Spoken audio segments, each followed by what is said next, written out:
Sir ये दिलवाइए कैसे, नहीं मिल रहे। मैं अपने साथी को बताना चाहूंगा, सिरसा का इन्होंने बात करी है कि 7242 मकानों की संख्या में से 894 मकानों की संख्या को स्वीकृति दी गई है, और इधर जो कहा है इन्होंने 853 में से 370। देखिए सर, हमारा पोर्टल कभी बंद नहीं हुआ है, और जिन भी साथियों ने पोर्टल पे अपना नॉमिनेशन भरा है, जिन्होंने अपना फार्म भरा है, जिन्होंने अप्लाई किया है, उसकी पूरा सर्वे होने के बाद हम लोगों ने अपने काम को गति दी है। और हमारी सरकार का सीधा सोचना है कि कोई भी व्यक्ति बिना छत के ना रहे। हम लोग इसके लिए संकल्पबद्ध हैं, और आदरणीय नायब सैनी और माननीय प्रधानमंत्री नरेंद्र मोदी जी ने जो संकल्प लिया है, उस संकल्प को हम लोग बहुत तेजी से पूरा करने लग रहे हैं। फिर भी साथी के यहाँ पे अगर कुछ कमी बाकी बचती है तो वो एक बार लोगों को बोले कि पोर्टल पे अप्लाई भी कराए, और हम लोग उसको बहुत सीरियसली लेंगे।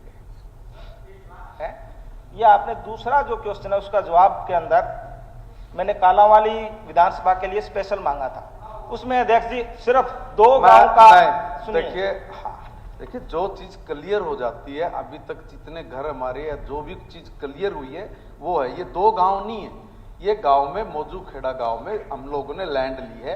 आसपास में के जो गांव हैं उनको भी वहीं पे उपलब्ध करा के, देखिए जमीन जिस गांव में नहीं है वहां पे लेके कैसे बनाएंगे, जहां पर जमीन है, जहां हमें जमीन अवेलेबल हुई मिली, वहीं पे हम लोगों को मकान बना के दे देंगे। नहीं, टोटल 188 की संख्या है। एक बारी आप इसमें देख लेंगे, ये गांव के वाइज हमने बकायदा सबके नाम के साथ हम लोगों ने इसमें डाल के समाधान के नाते अलग से भी चर्चा। मेरा सिर्फ निवेदन है कि जी इन पे थोड़ा सीरियस होकर कार्रवाई करिए, ये गरीब आदमी के मकान का सवाल है। आप अलग से भी फॉलो अप कर लें। मान्य देखिए, मैं थोड़ा इसके अंदर इंटरवेन करना चाहता हूं, क्योंकि मंत्री जी ने बहुत डीपली इसके ऊपर जवाब दे दिया। 20 तारीख को जो हमारे लगभग 70,000 के करीब में ऐसे बेनिफिशियरी हैं जिन्होंने रजिस्टर्ड किया था, उनको वेरीफाई कर लिया है। वेरीफाई करके उनके खाते के अंदर 20 तारीख को 150 करोड़ रुपया एक किस्त उनके खाते में सभी के चली जाएगी, कोई नहीं बचेगा। अगर आपके पास कोई ऐसा है तो आप उसका रजिस्ट्रेशन कराइए, हम उसको वेरीफाई करते हैं। आप कह रहे हैं कि 2022 तक, माननीय अध्यक्ष जी इन्होंने क्वेश्चन उठाया कि सबके सर के ऊपर छत होगी, हम दे रहे हैं ना माननीय अध्यक्ष जी, हम दे रहे हैं, क्योंकि पोर्टल के ऊपर रजिस्टर्ड करते हैं, उसको वेरीफाई करते हैं।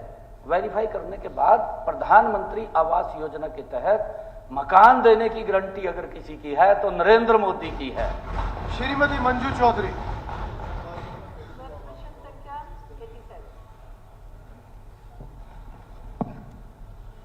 अध्यक्ष महोदय, मंत्री विधायक साहिबा ने ढानियों के अंदर बिजली देने की नीति की बात की है।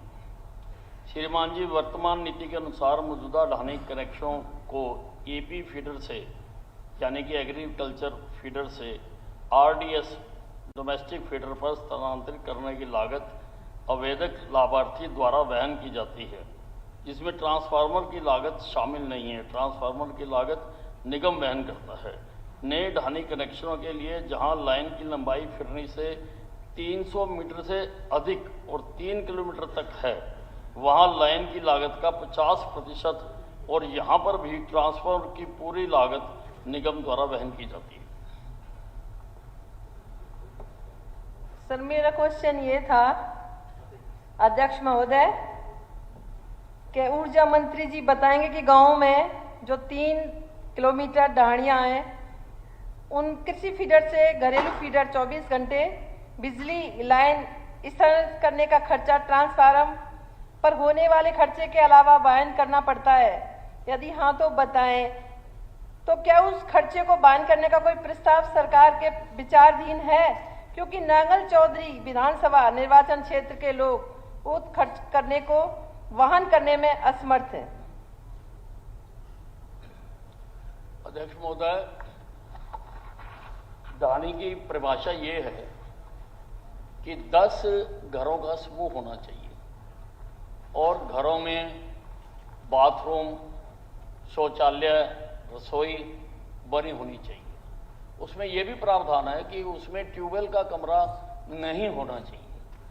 ऐसे जितने भी घर हैं, जैसा मैंने इसमें बताया भी है कि जो तो 300 मीटर के अंदर उसमें सारा खर्चा ट्रांसफार्मर को छोड़कर ट्रांसफार्मर का खर्चा हम उठाएंगे और बाकी जो है उपभोक्ता को खर्च करना पड़ेगा। और जो 3 किलोमीटर के अंदर है उसका 50% खर्चा जो है वो ढाणी वाले उठाएंगे और ट्रांसफार्मर का खर्चा हम देंगे। पॉलिसी गवर्नमेंट की क्लियर होती है बिल्कुल। ट्रांसफार्मर को तो है, लेकिन